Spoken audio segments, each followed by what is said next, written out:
Medidas de apoio para compra de casa para jovens.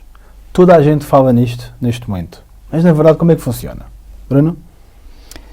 É uma questão interessante, porque, de facto, tenho ouvido muita gente a falar sobre este benefício fiscal. Basicamente é um benefício fiscal que o Estado está a dar, mas, de facto, ninguém está a explicar como é que isto se faz. E eu presumo que as pessoas estejam com muitas dificuldades sem saber como é que isto se faz. Então, antes de mais, explicar como é que é o processo normal. Eu, quando vou comprar o imóvel, quando vou fazer a escritura, e neste momento a escritura pode ser feita em vários locais. Hoje em dia a lei diz que eu posso fazer a escritura pública num cartório, posso fazer num advogado, posso fazer, por exemplo, no serviço Casa Pronta, que basicamente é na Conservatória do Registro Predial, em que é o conservador que faz a mesma. Normalmente, nos dois primeiros casos que eu falei, quando é no advogado ou no cartório, eu tenho, antes de ir às finanças, eu preencho um impresso que lá está e que vai dar origem a umas guias, e são essas guias que têm uma referência para pagamento e que vou pagar o chamado Imposto de Selo e IMT. Okay? Porque basicamente é estes dois impostos que o Estado está a dar o benefício de os jovens poderem estar isentos. Esse documento que obtemos nas finanças, nós depois temos que pagamos ou no balcão, pagamos num multibanco qualquer, ou na aplicação móvel, ou mesmo no próprio balcão do banco. E eu tenho que pegar nisso e tenho que levar ao local onde vou fazer a escritura, porque isso tudo fica em anexo à escritura e faz parte integrante da mesma. Se eu não tiver esse documento pago, ninguém pode fazer a outorga da escritura. Quando é na Casa Pronta, normalmente eu faço isso tudo em simultâneo. Então este é o procedimento normal sempre que eu compro uma casa em Portugal. Basicamente o que acontece é este benefício fiscal, que vem dizer que os jovens até 35 anos e com outros requisitos depois têm que cumprir, se tiverem isto tudo cumulativamente, vão ter isenção deste imposto. E a grande confusão é, as pessoas estão a ir ou a pensar que vão para a escritura e não têm que fazer nada, porque já não têm que pagar nada, só que não sabem que têm que ir às finanças tirar na mesma estas guias. Ao passo que eu antes conseguia tirar as guias na internet, no site das finanças, ou conseguia tirar, por exemplo, na Casa Pronta, o que nós vemos é, por enquanto, não sei se no futuro isto irá mudar ou não, mas por enquanto, eu tenho de ir ao balcão da reparação de finanças e tem que ser retirado no próprio balcão da reparação de finanças. Basicamente, é retirado as guias normais. O que acontece é que em baixo, na forma de pagamento, vem lá um código que é atribuído pelas finanças a dizer que está ao abrigo deste benefício fiscal e sai a zeros o pagamento. Eu tenho na mesma que levar isto para a escritura e na escritura é mencionado precisamente que as guias com o número tal fazem parte da mesma e que estão liquidadas a zero pelo benefício fiscal dado aos jovens. Portanto, isto tem sempre que existir. E as pessoas estão a confundir e não sabem que isto é obrigatório fazer este passo inicialmente. Se calhar até estão a pensar que é automático e que ao chegar à escritura já está tudo tratado e na verdade não está. Nessa emissão das guias, nesses benefícios, estes são os únicos benefícios que os jovens terão para já? Existe outro benefício que está a ser menos falado, também foi aprovado agora mais recentemente, em que os jovens que tenham acesso a este benefício também vão ter a oferta dos registros, que eu passo a explicar. Quando nós fazemos uma escritura, eu, por norma, depois tenho que pegar naquela escritura e tenho que fazer o registro junto à Conservatória do Registro Predial, que é onde fica lá toda a informação do prédio. Este registro que aqui está, por norma, eu faço dos registros se eu tiver a pedir financiamento ao banco. Portanto, se eu tiver a comprar com capital próprio, só tenho que fazer um registro que é o registro da compra. É onde é dito que, através da escritura pública no Martal, foi comprado o imóvel da pessoa A, portanto, para a pessoa B. E eu tenho que pegar nisso e tenho que registrar na conservatória. Isto tem um valor de 225 euros. Se eu tiver a pedir empréstimo ao banco para a aquisição deste imóvel, eu tenho que fazer também um outro registro, que é chamado o registro da hipoteca, que é onde eu digo que comprei aquele imóvel e onde eu coloquei lá, onde eu pedi dinheiro ao banco e coloquei a hipoteca no valor de X. E isto também tem um valor de 225 euros. Portanto, no total, são 450 euros estes dois registros. O que o Governo também aprovou mais recentemente é que os jovens que estão ao abrigo da isenção de IMT Imposto de Selo também vão ter esta isenção do registro. Portanto, não pagam esses 450 euros, o que é uma mais-valia. Muito bem, o que é realmente uma grande mais-valia. Em termos práticos, o que é que isto representa? Tendo em conta os valores que estão envolvidos. Sim. O que é que representa? Por exemplo, aqui para termos só uma noção de valores. Vamos supor uma compra de 250 mil euros. Isto iria implicar que em IMT Imposto de Selo são cerca de 6.970 e tal euros, e implica que esse valor já não será pago. Se pensarmos também no registro, que são 450 euros, estamos a falar de 7.400 e qualquer coisa euros. Portanto, esta é a poupança que estes jovens estão a ter ao comprar ao dia de hoje, por exemplo, uma casa de 250 mil euros. Já é um valor bastante significante. Então, até que valores é que existe essa isenção? E ela é sempre total? Não. Antes de mais, se calhar convém esclarecer quem é que tem direito a isto. Okay? E já vamos a essa parte do valor.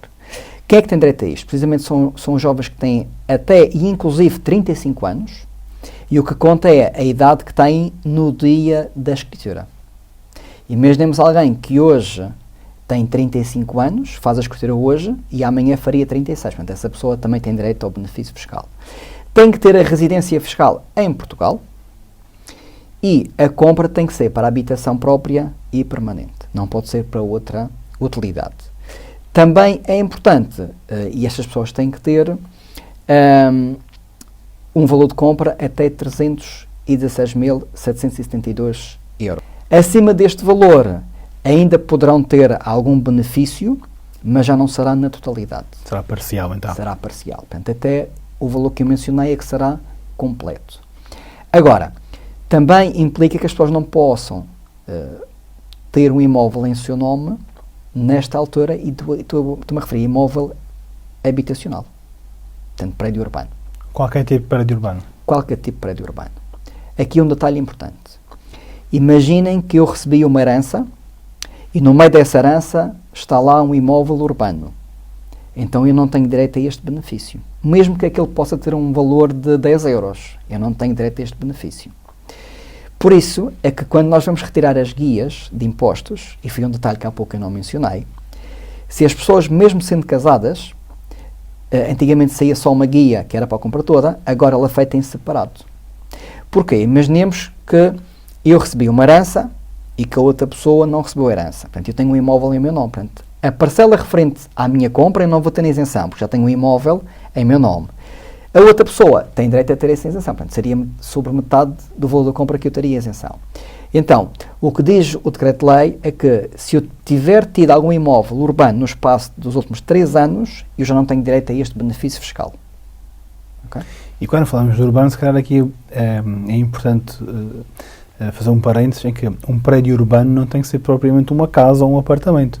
Há terrenos que são prédios urbanos, portanto, poderão ser também considerados nessa situação. Sim, é preciso ter atenção porque esta questão da herança vai apanhar muitas pessoas desprevenidas. Porque às vezes aqueles são 20, 30 herdeiros, portanto, aquilo se for dividido por todos não dá nenhum valor, mas o que é facto é que as pessoas portanto, não vão ter isenção, portanto, e vão ficar surpresas quando chegarem às finanças, vão estar a pedir a isenção e não vai ser concedido, portanto, porque o sistema não vai permitir fazer esta situação.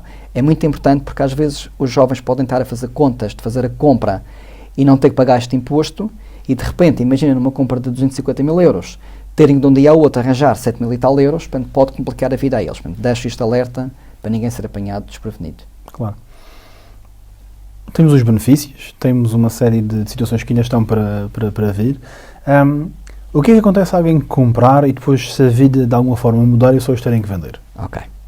A lei também está a prever as pessoas que muitas vezes poderiam se aproveitar da lei para andar a comprar e vender casas e terem este benefício. Então, o Decreto-Lei o que diz é que eu comprando a casa e usufruindo deste benefício, durante 6 anos, se eu a vender ou passar para habitação secundária ou para investimento, eu tenho que devolver ao Estado o valor desta isenção. Portanto, faz sentido para não haver abusos desta situação.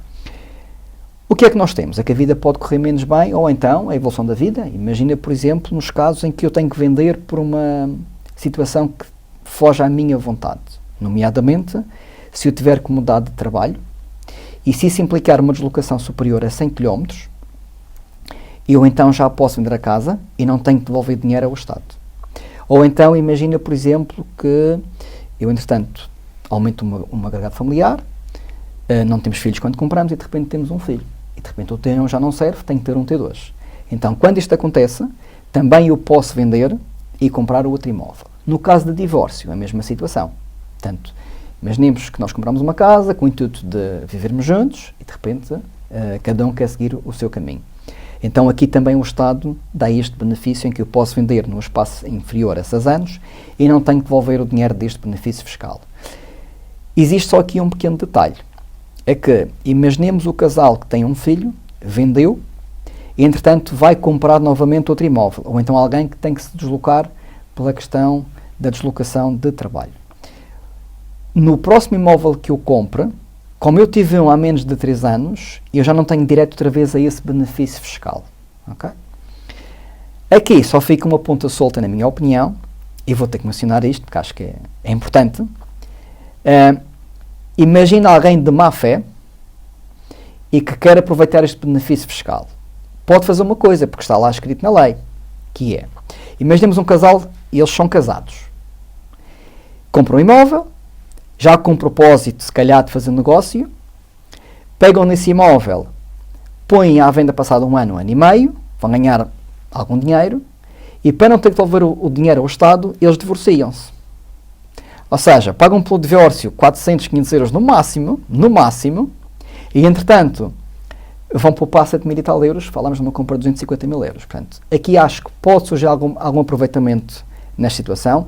Acredito que seja muito pontual, porque não acredito alguém que tenha esta frieza para casar e divorciar-se só para ter este benefício fiscal, mas de facto se o fizer a lei está lá a prever e a pessoa não está a incumprir com nada. De resto, acho que a lei está aqui a proteger bem para não haver os abusos que normalmente costumamos ver.